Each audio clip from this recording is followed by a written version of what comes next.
Good morning, everybody. It is Tuesday morning and I'm heading to work. I've seen a bunch of vloggers and people on YouTube and Facebook and stuff like that talk about their jobs a little bit. I don't know if that's like a thing that's going around or like there's one lady on Facebook that I'm like a huge fan of. She has a YouTube channel too, but I see her on Facebook mostly. Grunge and Glitter. I don't know if y'all watch her, follow her stuff, but I love her. I think she's awesome. But she was talking about how she works at a vet's office and she was saying what she likes and what she doesn't like and stuff like that. So I thought I'd do a little bit of the same thing. I don't work at a vet's office, but I work at a parts department at a dealership. And let me just tell you, oh my God, it's interesting because I am the only female in like the whole fucking place. No, there's a couple service advisors that are female, and that's awesome because it's definitely a male inundated industry. That's hard to say, inundated industry. But I'm back with the technicians and all of them, and I just wanted to say some likes and dislikes about it. And one of the unfortunate dislikes, well, it's kind of a like and a dislike, is the customers. And I'm just going to make a little bit of an analogy here. Analogy.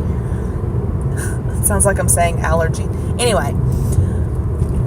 So, when you go to the doctor's office, you make your appointment. The doctor sees you. He tells you what's wrong. And you go from there. Same thing with your car. Imagine that your service advisor is the nurse, the technician is the doctor, and the parts department is the pharmacy. That's the best way I know how to describe it. You come in, you meet with your nurse or your service advisor, and they get you all taken care of. They tell you how long it's going to be, stuff like that. They tell you, the doctor will be in 10 minutes, whatever. And then your car gets brought back to the bay. They lift it up, they look at it, they see what's wrong. If it's maintenance, that's like your checkup. Like oil change, tire rotation, shit like that. That's like your physical. Your car's getting a physical done. And then if there's something wrong, like, oh, by the way, you have a cold, or, oh, by the way, you need a new air filter, or something like that, or you need new spark plugs, or,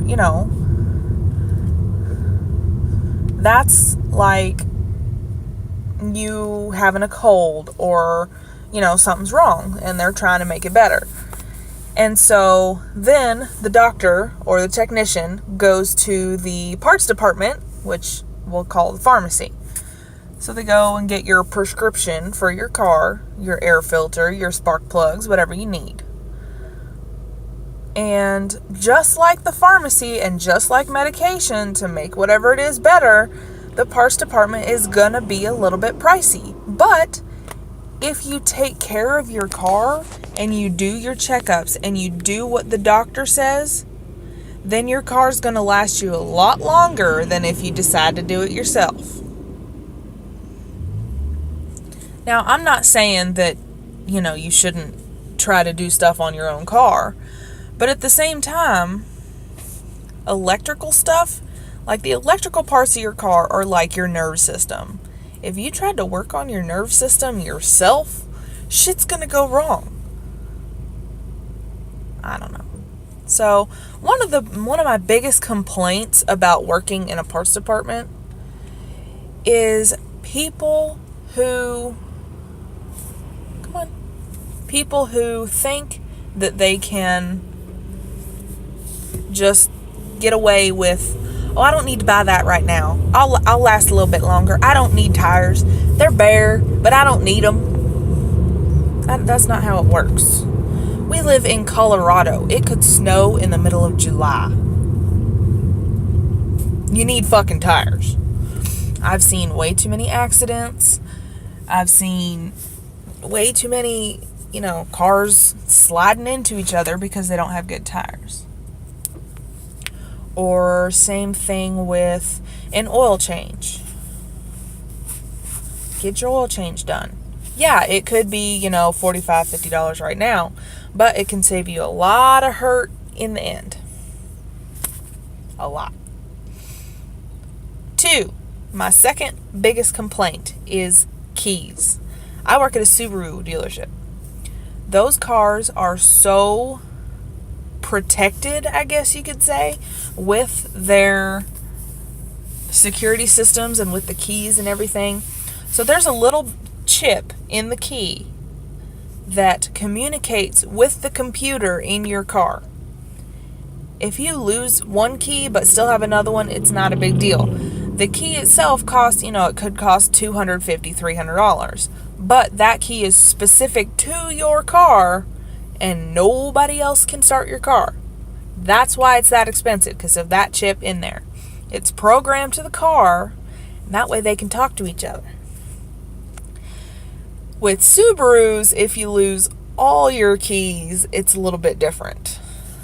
Because on the newer models, like the newer models, I think like 14 or 15 and up, if you lose all your keys, then it's an issue because we have nothing to program it off of, and that's where I see the most pushback from clients.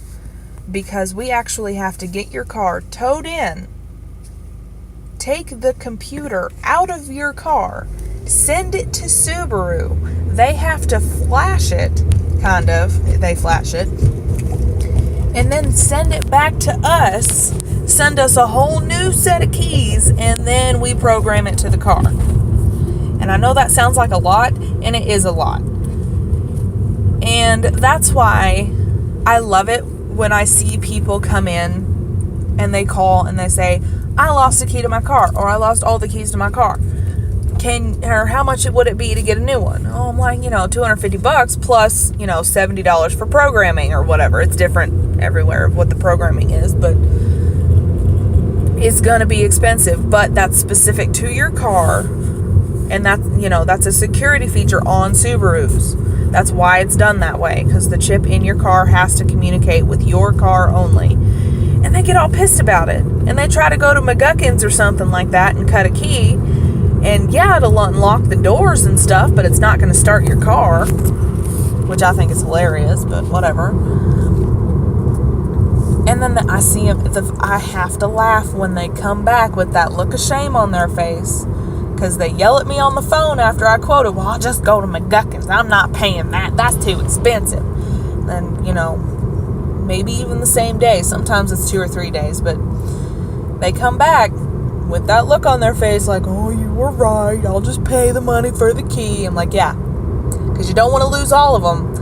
Because if you're in that situation where you have to get your car towed in and you don't have any keys, that's about $1,500. And that you can't go somewhere else. You have to get it done at a Subaru dealer. Yeah. So, yeah. My third biggest pet peeve is people who try to tell me how to do my job. If you know cars and you know how to work on cars, great. Let's look up what you need and we'll get you taken care of. But if you're trying to tell me like how to do my job, I don't like you. I don't. If you know what you're talking about, you're like, oh, I need this. Oh, I need a secondary air relay. Boom, I know what you're talking about. Or I need, let's see, what's something else that goes out usually? O2 sensor or an air fuel ratio sensor. Those are in your exhaust. They go out, unfortunately, a lot because it's a sensor. If you tell me that, I'm like, oh, okay, let's get you what you need.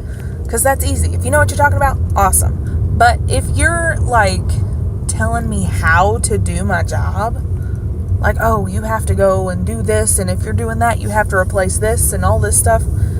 No. If you want to replace that stuff, awesome. But you don't, in some situations, yes, you have to replace stuff. Like when you do head gaskets on a Subaru, you have to replace the O-rings and stuff like that go with the spark plugs, and I'm not going to get into it because it's complicated, but you have to, there's some stuff that you have to replace because it's one-time use. And people that tell me no, or people that tell me, oh, you don't need to do that, that's just a waste of money, you'll come back in about a week and be like, why is my shit leaking? Oh, I wonder.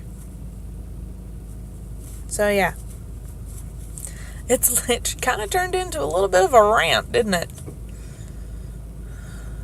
Anyway, so I thought I'd share a little bit of my job, what I like, what I dislike, and I love working at a parts department. I love working at a car dealership. This is my first non-German car company. I have worked for Volkswagen, I have worked for Audi, I have worked for BMW. This is my first ever car company that I have worked for that's not German. And it's interesting to see the differences between different car companies. It's crazy. I mean, there's a lot of similarities because obviously it's a car. But, yeah, it's crazy. But I love it. I love it so much. I like working with the technicians. I like working with my hands. I like doing it. I like knowing the parts of the car. So, I don't know. The next time you go to your car dealership and you talk to your service advisor or your nurse or whatever, just understand that we're doing the best we can, and if your car's broken, we're trying to help you to fix it. We're not there to tell you what to do or to get your money or anything like that. We are trying to get you back on the road with a car that works. Period. That's our job. That's what we do. So, don't get upset because your car's broken. It happens. It's a mechanical or an electrical thing. They go bad. But that's why we're there. We're there to help you. And that's what a lot of people don't understand. But anyway, I'll end this video here. If y'all want to yell at me for I don't know what, that's fine. I don't care. But I just wanted to let you know, I don't know, I've seen a lot of people do these videos, so I thought I'd do one about the parts department because I haven't seen one about a car dealership yet. I've seen doctor's office, I've seen vet's office, I've seen grocery store clerk, I've seen a bunch of them, but I decided to do the parts department. So thank you so much for watching, and I will see y'all soon.